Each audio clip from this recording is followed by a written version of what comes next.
कल्पना कीजिए एक शांत संध्या की, जहां मंद हवा चल रही है और दूर कहीं मंदिर की घंटियां बज रही हैं। जीवन के अंतिम क्षणों का रहस्य गरुड़ पुराण के अद्भुत ज्ञान से।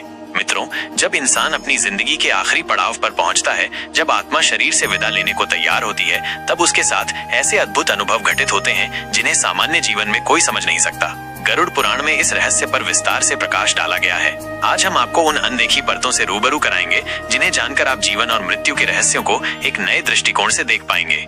मित्रों, मृत्यु एक अटल सत्य है जिसे न कोई टाल सकता है, न बदल सकता है। गरुड़ पुराण के अनुसार जब मनुष्य अपने अंतिम क्षणों में प्रवेश करता है, तो उसे अपने पूरे जीवन की घटनाएं चलचित्र की भांति दिखाई देने लगती हैं। अच्छे बुरे कर्मों की एक श्रृंखला उसके सामने प्रकट होती है। उसकी आत्मा इन दृश्यों को देखती है जैसे कोई अदृश्य हाथ उसके जीवन का हिसाब प्रस्तुत कर रहा हो।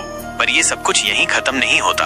उस समय उसे अपने चारों ओर ऐसी परछाइयां भी दिखाई देती हैं जो पहले ही इस संसार को छोड़ चुकी होती हैं। वे आत्माएं उसे अपने साथ ले जाने के लिए आमंत्रित करती हैं। माहौल एक रहस्यमय सिहरन से भर उठता है। कभी किसी द्वार का दृश्य दिखता है, कोई देखता है दिव्य प्रकाश में नहाया द्वार, तो किसी को दिखती हैं जलती हुई आग की लपटें। यदि कोई व्यक्ति गंभीर रोग से ग्रस्त हो और इस तरह के दृश्य देखने लगे, तो परिवार को समझ लेना चाहिए कि उसकी विदाई का समय समीप है। ऐसे क्षणों में व्यक्ति अपनी अनकही इच्छाओं को साझा करना चाहता है जिन्हें उसने जीवन भर दबाए रखा था।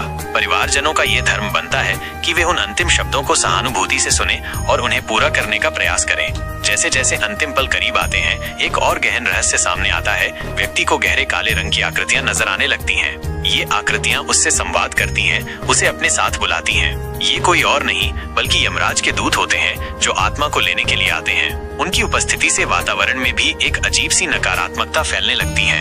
एक प्रसिद्ध कहावत है, जब मौत आती है तो परछाई भी साथ छोड़ देती है। गरुड़ पुराण इस सत्य को पुष्टि करता है। कहा गया है कि अंतिम समय में व्यक्ति पानी, शीशे या तेल में अपनी परछाई देखने में असमर्थ हो जाता है। यदि ऐसा संकेत मिले तो इसे अनदेखा नहीं करना चाहिए। मित्रों, अंतिम क्षणों में व्यक्ति को अपने जीवन के सारे कर्म, चाहे वे अच्छे हों या बुरे, याद आने लगते हैं। उसकी आत्मा अपने छुपे हुए पछतावे और इच्छाओं को बाहर लाने की कोशिश करती है। वो अपने परिवार से उन बातों को साझा करना चाहता है जिन्हें उसने कभी किसी से नहीं कहा था। यह समय उसके लिए सबसे कोमल और सबसे गहरा होता है। आपको जानकर हैरानी होगी कि महर्षि वेदव्यास द्वारा संकलित 18 पुराणों में से श्रीमद् भागवत महापुराण, विष्णु पुराण और गरुड़ पुराण को कलयुग में विशेष महत्व दिया गया है। इनमें गरुड़ पुराण सर्वोच्च स्थान पर है, क्योंकि यह न केवल मृत्यु के बाद की यात्रा का ज्ञान देता है, बल्कि आत्मा को मोक्ष की ओर भी अग्रसर करता है।